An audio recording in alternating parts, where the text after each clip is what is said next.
હવે ધોરણ 11 ચેપ્ટર 3 અને સ્વાધ્યાયનો દાખલો આપણે જોવાનો છે 3.17 જેની રકમ છે 1 નું સ્થાન સદિશ નીચે દર્શાવ્યા પ્રમાણે r is equal to 3t I cap minus 2t square j cap plus 4k cap મીટરમાં આપેલું છે, જ્યાં t સેકન્ડમાં તથા દરેક સહગુણકનો એકમ બે રીતે છે કે જેથી r મીટરમાં મળે.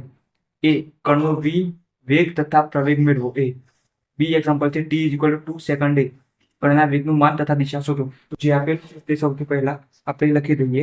તો જે આપેલું છે એ લખી દઈએ. તો r is equal to સ્થાન સદિશ આપેલું છે r is equal to 3t I cap 3.0 એટલે 3 જ કહેવાય 3t I cap minus 2t square j cap plus 4k cap અને આ બધું મીટરમાં આપેલું છે, બધું મીટરના અંદર નહીં લખો તો પણ ચાલશે. હવે એ દાખલાના અંદર શું કીધું છે? એ દાખલાના અંદર વેગ અને પ્રવેગ બંને શોધવાના છે. અને બી દાખલાના અંદર શું કીધું છે?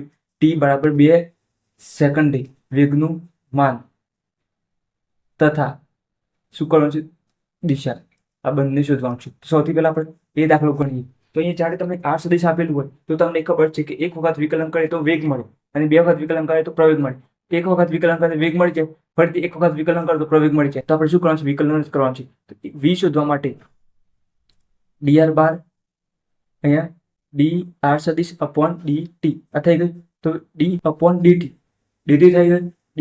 r ની કિંમત મૂકી દઈએ તો 3t I cap અહીંયા માઇનસ છે તો માઇનસ લખવાનું 2t square j cap plus 4k cap આ થઈ ગયું. હવે દરેક આને d બાય dt લાગે અને d બાય dt આને d બાય dt તો લખી દઈએ આપણે v સદિશ ઇઝ ઇક્વલ ટુ અથવા v ઇઝ ઇક્વલ ટુ અહીંયા d by dt 3t I cap પછી minus d by dt 2t square j cap plus d by dt 4k cap. હવે d by dt નો મતલબ કે t પ્રત્યે વિકલન થાય છે.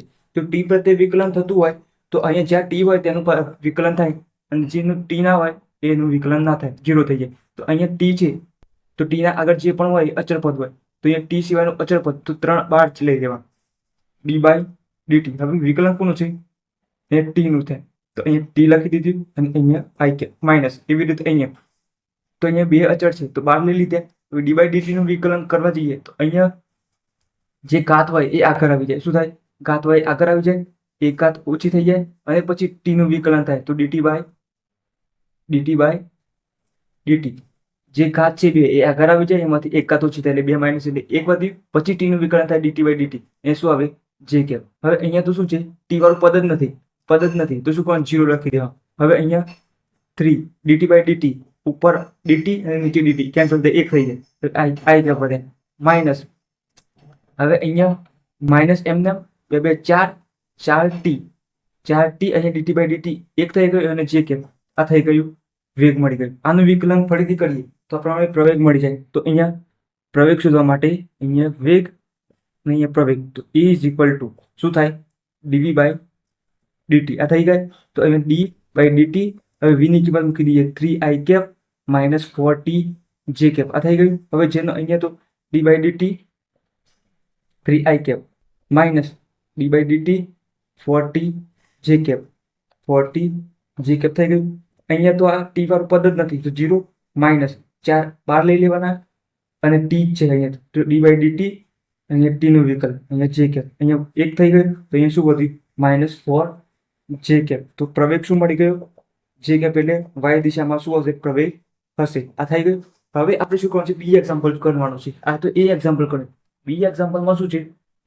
તો અહીંયા t બરાબર 2 સેકન્ડે વેગ તથા દિશા શોધવાની છે. તો વેગનું આ સૂત્ર છે તો એ વેગનું સૂત્ર લખી લો ભાઈ. તો વેગ t બરાબર 2 સેકન્ડ માટે વેગ 3 I cap minus 4t j cap. તો જ્યાં t દેખાય તમને એ તમારે કિંમતો મૂકી દેવાની t. તો અહીંયા v ઇન્ટુ t કરી દઉં તો v અહીંયા 2 લખી દઈએ 2 અહીંયા 3 I cap પછી અહીંયા 4 t છે 2 મૂકી દેવાના j cap. તો અહીંયા શું થઈ ગયું? 3 I cap 4 2 8 j cap આ મળી ગયું. t બરાબર વેગનું સમીકરણ મળી ગયું. હવે શું કરવાનું? આપણે તો મૂલ્ય શોધવાનું છે. શું કરવાનું છે? મૂલ્ય શોધવાનું છે v નું. તો માનાંક કરવા માટે શું થાય, બંનેનો વર્ગ વર્ગ અને વર્ગમૂળ. તો અહીંયા -8 છે તો -8 નો વર્ગ કરી દેવાનો. અહીંયા 3 નો વર્ગ 9 એ વર્ગમૂળ કરવાનું અને અહીંયા 8 નો 64. હવે સરવાળો કરી દેવાનો, ના ફાવે તો સરવાળો કરી દેવાનો. 64 ને 10, 64 ને 73, અહીંયા 72 વચ્ચે શું થાય છે, અહીંયા સરવાળો કરી 9 + 64 તો કેટલા આવે 73. એક અહીંયા 10 સમજી લેવાના. તો 64 ને 10 74, 74 માં જાય 9 10 ગણા થાય, એની જગ્યાએ 5 કરી દેવો તો 73 થઈ ગયું. 73 આવી ગયું તો અહીંયા 73 લખી દેવાના અને શું કરવાનું, વર્ગમૂળ કાઢી દેવાનું. વર્ગમૂળ કાઢો 8.54. તો તમારે વેગનું મૂલ્ય મળી ગયું 8.54 મીટર/સેકન્ડ. હવે દિશા માટે આપણે tan θ ખબર પડી, તો tan θ = શું થઈ જાય, y/x. આ થઈ ગયા y ઘટક upon x ઘટક. આપણે આ ભાગ લેવાનો. શું લેવાનો, આ ભાગમાંથી y આપણને આ જે વાળો y અને અહીંયા i વાળો x. તો θ = tan inverse y upon x એટલે 8/3. આ થઈ ગયું. ભાગાકાર કરી દઈએ તો 8/3 કરતું છે તો કેટલા આવે, 8/3 તો કેટલા થાય 2.66. તો tan ઇન્વર્સ 2.66 તો થઈ ગયા. હવે tan ના અંદર આપણે આ મૂલ્ય શોધવું પડે તો શું કરવાનું, નેચરલ ટેન્જેન્ટ જોવાનું. શું કરવાનું, નેચરલ ટેન્જેન્ટ. અહીં 2.66 ક્યાં છે, તમે અહીંયા જો 2 પોઈન્ટ ના અંદર છે, 0 પોઈન્ટ નથી તો 2 પોઈન્ટ ના અંદર જવું પડે. તો અહીંયા જુઓ 1 પોઈન્ટ, નીચે છે 2 પોઈન્ટ અને અહીંયા નીચે પણ 2 પોઈન્ટ છે. તો અહીંયા આ બધું 2 પોઈન્ટ અંદર 66. અહીંયા કેટલા છે 66. અહીંયા 66 0 પોચ છે, અહીંયા 67 વધી જાય તો 66 કેટલા છે 69 ડિગ્રી. 69 ડિગ્રી અને અહીંયા 66 0 પોચ ઉપર કેટલા છે 24 મિનિટ. તો અહીંયા 24 મિનિટ. 66 માં થોડા ખૂટે છે, 20 ઉમેરીએ એનો 20 ઉમેરીએ તો અહીંયા 24 છે. 24 ઉમેરવા જઈએ 24 1 મિનિટ થાય. 1 મિનિટ ઉમેરો તમે, 1 મિનિટ ઉમેરો ના ઉમેરો કોઈ ફરક ના પડે. પણ અહીંયા 69.25 મિનિટ થઈ જાય. ઉમેરી નાખો શું થાય, આ મિનિટ ઉમેરી નાખો તો આ પણ મિનિટ ડિફરન્સ છે. શું છે, આ 1 મિનિટ વાળો જે ભાગ છે તમારો ડિફરન્સ છે. ડિફરન્સ 19 ડિગ્રી અને 25 મિનિટ આ થઈ ગયું. હવે અહીંયા તમારે જે જવાબ આપેલ છે નિયર ઇક્વલ ટુ કેટલો 70 ડિગ્રી. 69.25 એટલે તમે 70 ડિગ્રી એક્સ અક્ષ સાથે ખૂણો બનાવે છે. શું બનાવે છે, એક્સ અક્ષ સાથે ખૂણો બનાવે છે. તમારી દિશા કઈ છે, એક્સ અક્ષ સાથે 70 ડિગ્રીની ખૂણો બનાવે છે. હવે એક આગળનું એક્ઝામ્પલ જોઈએ. સ્વાધ્યાયનો 3.20. અવકાશમાં કોઈ સ્વૈચ્છિક ગતિ માટે નીચે આપેલા સંબંધો પૈકી કયો સાચું છે. તો અહીંયા તમારે કોઈ પણ અહીંયા જે સમીકરણ આપે છે એ આપણે લખતા જઈએ છીએ અને જોતા જઈએ છીએ. તો અહીંયા v સરેરાશ = તો 1/2 અહીંયા v1 પ્લસ v તો આ સમીકરણ વેગનું એ બધા વેગ માટે લાગુ પડે છે એવું કહેવા માંગે છે. તો ના, ખોટું છે.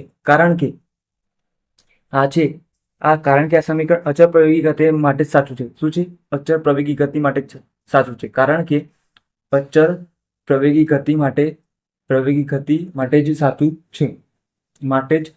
સાચું છે.